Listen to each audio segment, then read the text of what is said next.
I want to join in the discussion about Alex reads tarot or doesn't read tarot anymore and talk a little bit about my perspective as a 46-year-old spiritual practitioner who has been doing this for the last 30 years. I was raised in this kind of atmosphere, this kind of work. My mom was always very spiritual and very open to everything. So I was encouraged to learn about every religion, immerse myself around people with different cultures, different thoughts, different perspectives, and ask questions so that I could also learn and understand perspectives that I wasn't being shown necessarily or didn't have access to in my own home. I also went to Catholic school because it's a great education. And I was indoctrinated into Catholicism. I always had my questions and I asked questions, and that was encouraged in my home for everything. My mom sent me to Catholic school and, told me that I should learn about this, but she never really was into religion until my sister got a little bit older. And then she was in Catholic school and she wanted her to have all of the communion and all of these things that I didn't have because I wasn't baptized. And so she went down that path and she learned a lot more. And she took me along for that journey and I learned. And throughout that whole process, I was still learning about deeper things in spirituality and grounding my energy and protecting my energy and light work and all of these things. But it's really interesting to look back now over the last 30 years and see the background that I had and to where I am now. And so I just want to kind of take you on that journey. And maybe this will give you a different perspective of what Alex is going through. She is young. She is really young. She has not gone through her Saturn return yet. I believe she's under 24, and she's not going to do that until she's 27, 28, up until 30.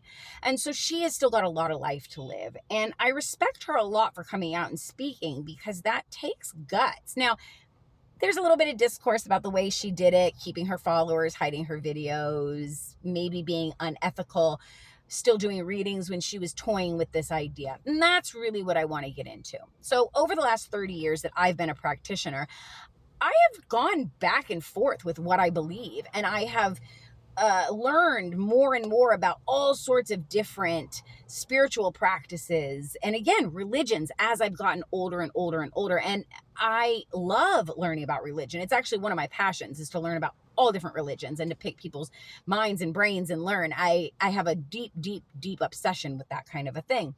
But what's interesting is that I started very deeply in occult practices and witchcraft and magic and spell work. And when I was pregnant with my son, I kind of released a lot of that because I was pregnant and I didn't really want to mess with anything outside of myself.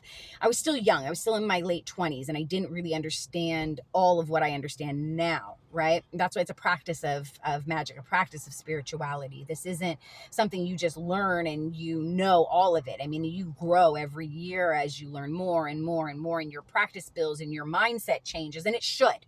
It should. We should not be boxed into one thought. That's why a lot of us are spiritual and not in organized religion. So you should be open and not judgmental to people's paths and people growing. So on my personal path, in my 30s, I dabbled back into the occult. I learned astrology. My mother had at this point become a master astrologer, and she was encouraging me to learn astrology. So I did that. I learned tarot. I dabbled with I Ching. It wasn't me. It drained my energy. I was like, that's not for me. It's time to put that aside. We deep dove into tarot, pendulum work. I did this all just out of learning spiritual growth for myself. And it ended up becoming a business. And I ended up getting clients because my friends would want me to read and I would read for them. And then they would donate money reluctantly for me because I was still learning how to really harness the gifts that I was given. And it got a little overwhelming and I didn't really know what I should do with it. But I knew that it was important. The work I was doing was really, really important. So through that process, I started to dabble in the idea of God and Jesus again, which I hadn't pushed away completely, but I was understanding from a different perspective what that meant in my life. And I don't want to say that I left my spiritual practices, but I definitely tried to figure out why I was being called to learn more about Jesus and God and the Bible. And I was having people come in my life that were kind of not questioning me about it, but they were curious about my path and wanted to know. And I learned for myself why people call God the Father and what that felt like in my life. And I deconstructed a lot of the organized religion, which was inside of me and that I felt like I had to be in order to be part of society's idea of what God is.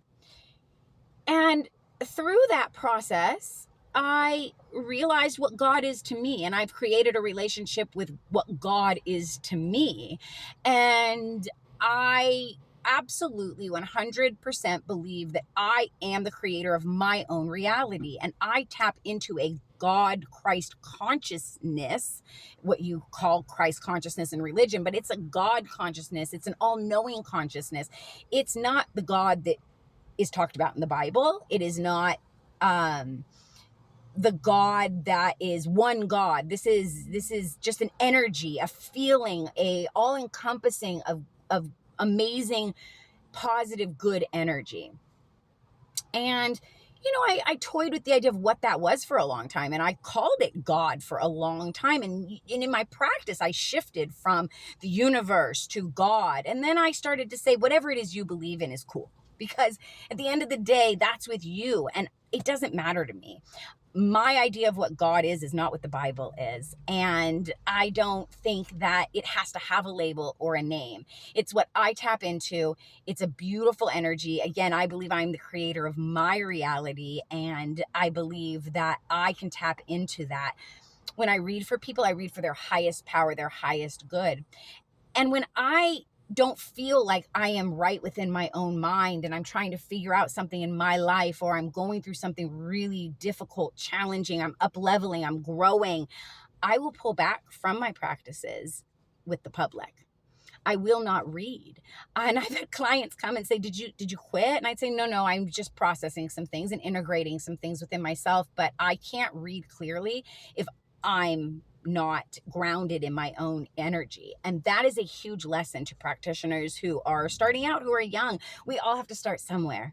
We're all on our own path. And my point of this video, because I could talk for hours about this and ramble, but the point of this video is we are all on our own paths and on our own journeys. And they're not always going to look like this. A lot of the times these journeys are up and down, back and forth, all over the place. And that's okay. That's okay. I think that anybody who condemns you and says that you can't look into this or look into that or research this or learn about that is scared that you're going to uncover something that maybe they don't want you to uncover.